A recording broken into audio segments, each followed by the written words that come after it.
ഭയങ്കരമായുള്ള ചീറ്റൽ പടകിനെതിരെ അടിക്കുമ്പോൾ ദരിദ്രനായിരിക്കുന്ന നിനക്ക് കർത്താവ് കോട്ടയാണ്. യൂണിയനായിരിക്കുന്ന നിനക്ക് കർത്താവ് ദുർഗമാ.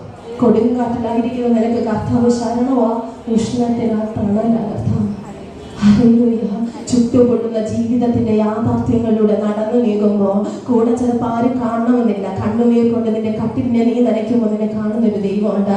നിനക്കെതിരെ ഹല്ലേലൂയ പല വിധത്തിലുള്ള പദ്ധതികൾ പല വിധത്തിലും പലരും പല രീതിയിൽ പ്രവർത്തിക്കുമ്പോൾ കുഞ്ഞ നീ പോലും അറിയുന്നില്ലായിരിക്കാം. പക്ഷെ ആ പദ്ധതികൾ ഒന്നുപോലും നിന്റെ കുടുംബത്തിന് നാശത്തിന് വരാൻ കാരണമാകാതെ ദൈവം മാറ്റിവിട്ടെങ്കിൽ, അതിന്റെ ദിശ മാറ്റിവിട്ടെങ്കിൽ ഇന്ന് ഈ പ്രപഞ്ചത്തിൽ എത്ര പേർക്ക് ദൈവത്തെ ചുരുക്കാൻ കഴിയുക. ഇന്ന്